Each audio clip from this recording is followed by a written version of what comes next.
inbound seller leads, inbound business, and so much more. So if you haven't considered geographic farming, this is your hint. Maybe it's time to give it a try.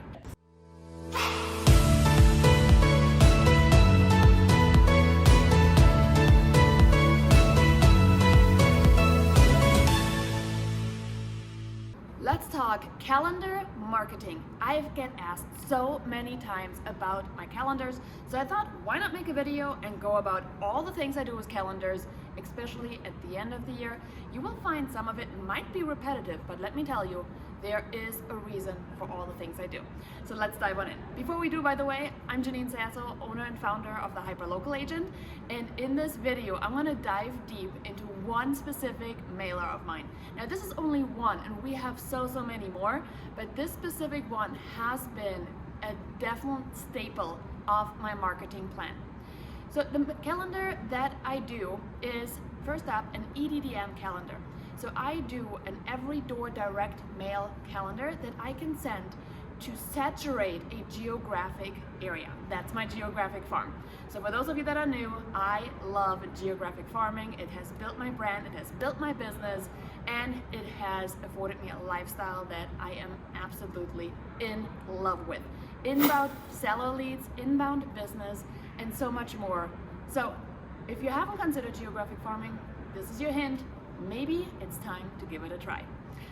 And by the way, lots of resources in the description, so check those out. Okay, back to the calendar. So I do a magnetic calendar at the end of the year that sends to my entire farm.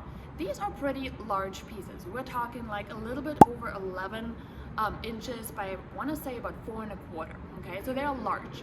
And they do send without an envelope. They do have a magnet strip on the back, and they do send, I want to say my cost this year for them, printed and shipped. Okay, we're talking all in numbers. I don't talk baloney numbers. All in numbers, we're talking 44 cents printed and shipped per household. Okay, so it is super affordable. Next up, I order the matching design of this calendar from a company called Markful. And that company is having magnetic calendars, and they fit in an envelope.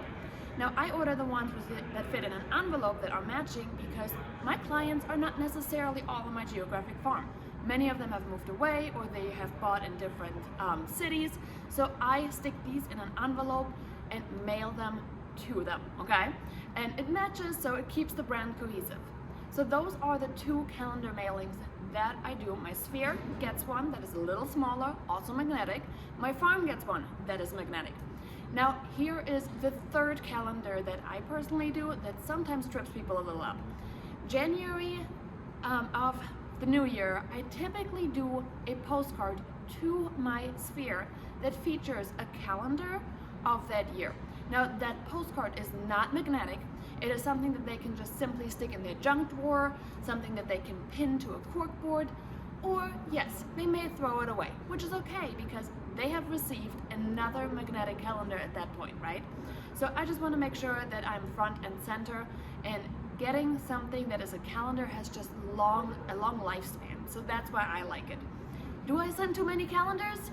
I don't know, maybe, but here's the thing. It has been proven to me that this is by far one of the most kept pieces, and since it's one of the most kept pieces, I keep sending it. So now it's your turn. Decide if you want to add a calendar. If you're wondering where do I even start, hop on over to thehyperlocalagent.com. Join us in our free Facebook community. Subscribe to the YouTube channel. There's so many free resources I put out all the time that you do not want to miss. So until then, see you next time.